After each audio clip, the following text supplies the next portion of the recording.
All right, well, we're going to be talking a little bit about Black Myth Wukong and some of the numbers that have come out as of late. It just launched, so we got fairly fresh data here and a couple of articles also to get into to talk about the success of this and kind of where I see these things heading and where I see where I see Game Science as the developer heading from here. So let's just jump in and take a look here.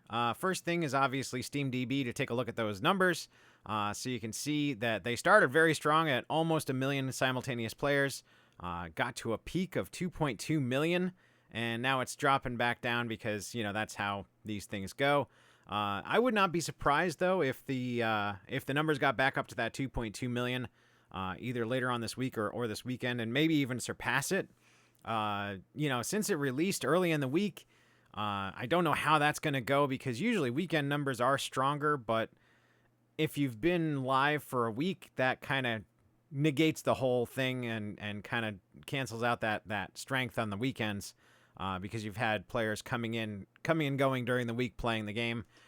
So it'll be interesting to see. It's probably better if they launched it on a Friday or a Saturday, but they did what they did and here we are. So it's going to be interesting to see. Anyway, another thing I wanted to look at was the followers because I've covered a number of games that you've seen horrendous follower numbers in the thousands or sub 10,000 range. And then you've got these guys, which they started at almost 50,000 and they've basically gotten up to 755,000 as of right now. Phenomenal numbers, or at least as of last reporting. So they're just doing amazingly huge numbers, even on their follower counts.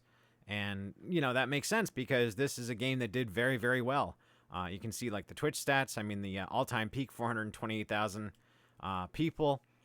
So people are watching it. People are playing it. People have bought this, have pre-ordered it. And, it is an extraordinarily successful game. I would say that at this point, I can safely say that that Game Science is a AAA publisher, is a AAA developer. Going forward, they're going to be producing AAA games, and that's they are in the mix now because this is enough success for them to warrant being at that level as a developer. And obviously, the quality of the game is there too. So from now on, whatever they do, they are AAA level without a doubt. So it's going to be interesting to see what they do with all this money and resources and attention from here on. But we'll get into that as well, and I'll talk about some of my my ideas about where they're heading and some of my predictions. But let's just take a look at a couple of these articles. So the first one here, Black Myth Wukong breaks record with 53 million in pre-sales, achieves 1.3 million concurrent players on Steam. So this is a little out of date because we've seen that actually went up to 2.2 million. But I think the pre-order numbers are still accurate. So 53 million, 1.2 million copies in 1 month of pre-sales. So that set a new record for pre-sales in the territory of Chinese-developed PCN games.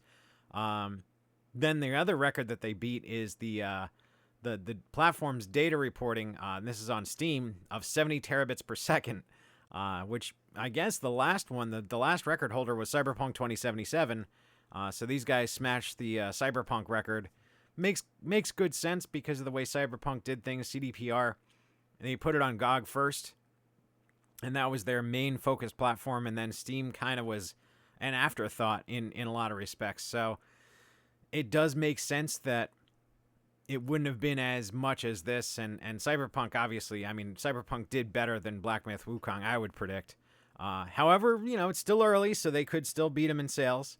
But certainly they beat them in that preload in that alpha release, and they had more data to begin with. But they held the record on that. They broke the record on that. So record-breaking launch across the board for Game Science. Huge congrats to them. I mean, all the respect in the world, to be honest. I'm not a fan of the Chinese government. I'm skeptical of Chinese game developers in that respect. However, that's purely because of the way that Chinese business is conducted. It's very connected to the Chinese government, and in a way that isn't connected like the West would be. The West is not have that level of direction coming from the authority of the government there. Even though there's a lot of a lot of that going on behind the scenes. We don't officially have that, and they do. So there is a little bit of skepticism there, but more power to Game Science for producing a game that people enjoy, that they put this together in a format that people are really responsive to. I mean, this is a very similar format to a lot of other very successful games over the past couple of years. Amazing graphics, amazing gameplay, and they're telling a story. They're telling a story with the game. They're making sure that it's a fun and engaging and enjoyable experience with a great environment and great graphics. I mean, that's the recipe for success. That's all you have to do as a game developer, is check those boxes and you will see success. Well, that, and also have the ability to reach people, which indies have a troubling time with. I mean, that's hard for a small developer to do, but these larger developers with their marketing budgets and their ability to gain that social media aspect of things, they can do this. So have money and check those boxes. I guess that's the qualifier. So yeah, all respect to Game Science for pulling this off and making a game that basically is beating Western AAA hands down in every respect. So yeah, it's good to see, and it's great to see another developer enter that foray. These guys, in my opinion, are a AAA developer at this point. They're not AA. They're not indie. They are a AAA developer, and that's why I think what's coming out in the future from them is going to be really interesting to see. It's going to be really interesting to follow their story as it unfolds. I guess the other thing I wanted to kind of point out, though, is the article that talks about this leaked content creator agreement. So this is one from Bounding Into Comics, and I'll put this into the description as well, so you can read it at your leisure. But I guess they had like this agreement for smaller reviewers that had a bunch of things that you're not supposed to talk about.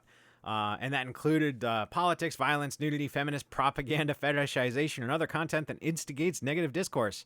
And they also put in some very China-specific ones, like don't use trigger words such as quarantine, isolation, or COVID-19, and don't discuss content related to China's game industry policies, opinion, news, etc. Now, this is not the most offensive agreement that I've ever seen in the world. It's by far the least, to be perfectly honest, because it really is keeping your focus on the actual game, the content of the game, the context of the game that you're supposed to be reviewing. So, there's nothing in here that's too terribly egregious, in my opinion, with respect to games reviews. Now, if you wanted to talk about those things outside of the game review in like a separate video or a separate article or what have you, and then they had a problem with that would be an issue. But within the context of a review, it makes perfect sense. Anyway, this is par for the course, though. I mean, this is what you would get from a Chinese developer. We have our own version in the West. Ours is very DEI focused. Theirs obviously is very anti-DEI focused, because China is not woke. China is a different animal altogether. So the culture is different, the perspectives are different, and the business is different. So that's what you see here on display. But yeah, bigger picture, I personally see Game Science as kind of the same story as From Software, in my opinion. So like From Software, they started out with a bunch of games beforehand before they really got that attention on them of the Dark Souls series, but they had some serious successes before that. But I think that bigger picture, I think these guys are kind of going to follow the same story as From Software. Obviously, different cultures between Japan and China, but as far as the developers are concerned, as far as the story there is concerned, I think it's going to be similar beats. At least that's my prediction, is that they're going to continue on with more games in this Black Myth Wukong, or maybe Black Myth series. Maybe they'll do other characters or continue on this story. I don't know what they're going to do there. But I think they're going to continue this as a series in some respect, and probably experiment with other series, because that kind of money coming in, that kind of resources that are now at their disposal, they can branch out and they can do a couple of different things. And I think they'll likely do that, just based on the little that I've heard about them and the little that I've seen in terms of their actions and what they talk about. I think it's very it's going to be very similar to From Software. I think they're going to have a few tent poles. After a while, they're going to have a few tent poles that they continue on with and continue iterating on. So they'll just keep making improvements after improvements and continue down that road to make those games better and better. So I don't know. That's my prediction. I don't know if that's true or not, but it's just the sense that I get. And if it happens, that'd be awesome because, I mean, having another From Software, even if it's very different cultures between China and Japan, that's great to see. You know, like I said, more developers in the AAA space that are making good games that are enjoyable to play, that are popular, the better. So, yeah, that's what I got for you guys. You know, congrats to Game Science. Black Myth Wukong is kicking butt and taking names. And I guess that's all I got for you guys. So if you enjoyed the vid, give it a like, and I will talk to you guys later.